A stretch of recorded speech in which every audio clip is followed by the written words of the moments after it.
नमस्ते। आज हम एक दिलचस्प अदालती मामले पर थोड़ी गहराई से बात कर रहे हैं। हमारे पास कलकत्ता उच्च न्यायालय का एक हालिया फैसला है। ये घरेलू हिंसा अधिनियम 2005 के तहत अंतरिम मौद्रिक राहत से जुड़ा है। जी हाँ, अंतरिम मौद्रिक राहत यानी कि जब तक केस चल रहा है तब तक के लिए एक अस्थायी वित्तीय मदद। हाँ। और ये मामला हसीन जहां बनाम पश्चिम बंगाल राज्य और अन्य वाला, ये वाकई अहम है। अहम क्यों है ये? क्योंकि ये दिखाता है कि रखरखाव की रकम तय करना कितना कितना पेचीदा हो सकता है, खासकर तब जब पति पत्नी की कमाई में जमीन आसमान का फर्क हो। बिल्कुल। तो जो हमारे पास जानकारी है उसके हिसाब से मामला कुछ ऐसा है।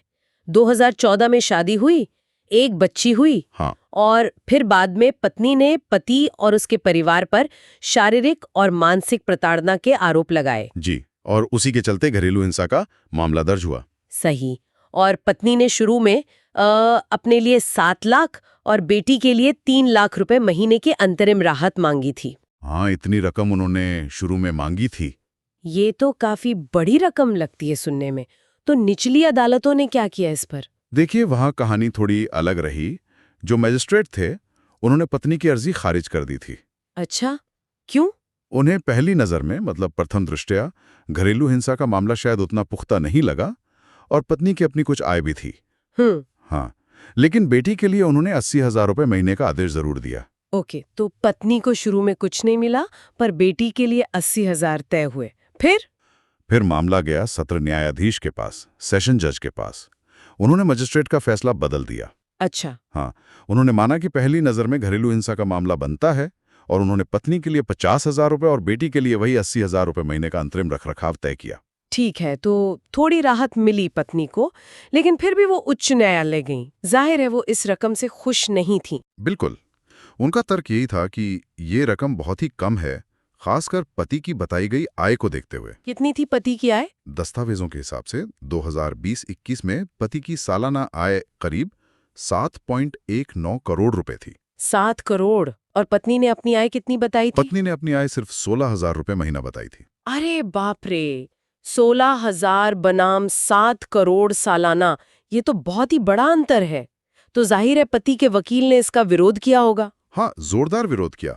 उनका कहना था कि पत्नी खुद एक मॉडल और अभिनेत्री हैं और काफी कमाती हैं। कितना कमाती है उनके हिसाब से? उनका अंदाजा था कि शायद महीने का 5 लाख रुपए कमा लेती हैं और वो अपनी असली आय छुपा रही हैं। और उनका जो मुख्य तर्क था वो ये था कि पत्नी असल में सिर्फ धन का समानीकरण चाहती हैं। अच्छा, ये धन का समानीकरण वाला तर्क मतलब क्या है इसका? मतलब कि वो पति की दौलत का लगभग बराबर बंटवारा चाहती हैं, जो कि रखरखाव कानून का मकसद बिल्कुल नहीं है। हाँ, ये पॉइंट तो अक्सर उठता है। तो उनका कहना था कि रखरखाव उस लाइफस्टाइल पर आधारित होना चाहिए जिसके वो आदी थे जब साथ रहते थे, यानी 2018 तक। बिल्कुल सही। न कि पति की बाद में बढ़ी हुई कमाई पर।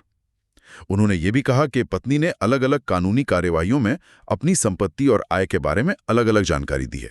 तो अब अदालत के सामने ये बड़ी चुनौती थी।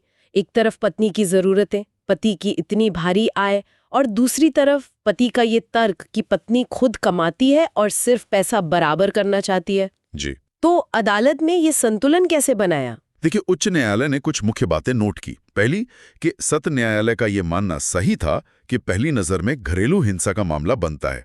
ठीक है। दूसरी, ये एक स्थापित कानून है कि अगर पत्नी कुछ कमा भी रही है तो सिर्फ इस वजह से उसे अंतरिम राहत से मना नहीं किया जा सकता, खासकर जब पति की आय इतनी ज्यादा हो। और तीसरी और शायद सबसे अहम बात, अदालत ने माना कि रखरखाव का लक्ष्य धन का समानीकरण नहीं है। यहां उन्होंने सुप्रीम कोर्ट के रिंकू बेहती मामले का जिक्र भी किया। अच्छा, ये रिंकू बेहती मामला क्या कहता है, थोड़ा बताएंगे? संक्षेप में, रिंकू बेहती ये कहता है कि पत्नी को उस जीवन स्तर को बनाए रखने में मदद मिलनी चाहिए जिसकी वो आदी थी। लेकिन इसका मतलब ये नहीं है कि पति की आय जैसे जैसे बढ़े, पत्नी का रखरखाव भी हमेशा उसी अनुपात में बढ़ता चला जाए। कानून का उद्देश्य पत्नी को बेसहारा होने से बचाना है, न कि पति की संपत्ति का बंटवारा करना। एक महीन रेखा है यहाँ। समझ गई। तो इस मामले में उच्च न्यायालय को लगा कि जो निचली अदालतों ने 50,000 और 80,000 की रकम तय की थी, हाँ। उसका कोई ठोस आधार नहीं बताया गया था, खासकर पति की करोड़ों की आय के सामने। बिल्कुल सही। अदालत ने कहा कि यह रकम तय करने का कोई स्पष्ट कारण नहीं दिया गया था। और हाँ, अदालत ने ये भी साफ किया कि पति के वकील ने पत्नी के चरित्र पर जो कुछ कहा था, हाँ, उन बातों का इस स्टेज पर बिना किसी ठोस सबूत के रख रखाव तय करने में कोई महत्व नहीं है। ठीक है। तो अंत में फैसला क्या हुआ? रकम बढ़ी? हाँ, उच्च न्यायालय ने अंतरिम रख रखाव की रकम को काफी बढ़ा दिया।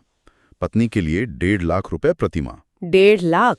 और बेटी के लिए 2.5 लाख रुपए प्रति माह। 2.5 लाख बेटी के लिए, तो कुल 4 लाख महीना? जी, और ये रकम याचिका दायर करने की तारीख से देनी होगी। और बेटी की पढ़ाई वगैरह के खर्चे, उसका क्या हुआ? अदालत ने ये भी साफ किया कि पति अगर चाहें तो बेटी की शिक्षा और दूसरे जरूरी खर्चों के लिए इस रकम के अलावा भी अपनी मर्जी से मदद कर सकते हैं। अच्छा, जैसा कि पति के वकील ने सुनवाई के दौरान कहा भी था कि वो करना चाहेंगे।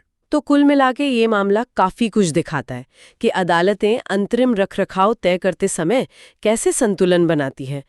पत्नी की जरूरतें, पति की क्षमता, उनका पहले का रहम सहन, बिल्कुल, और ये भी देखना कि ये सिर्फ पैसे बांटने की कवायद न बन जाए। निश्चित रूप से ये घरेलू हिंसा अधिनियम के असल मकसद को भी दिखाता है कि लाचारी को रोका जाए, सामाजिक न्याय मिले, और साथ ही ये व्यक्तिगत कमाई और कानूनी जिम्मेदारियों के बीच वो जो महीन रेखा है उसे बनाने की कोशिश भी है।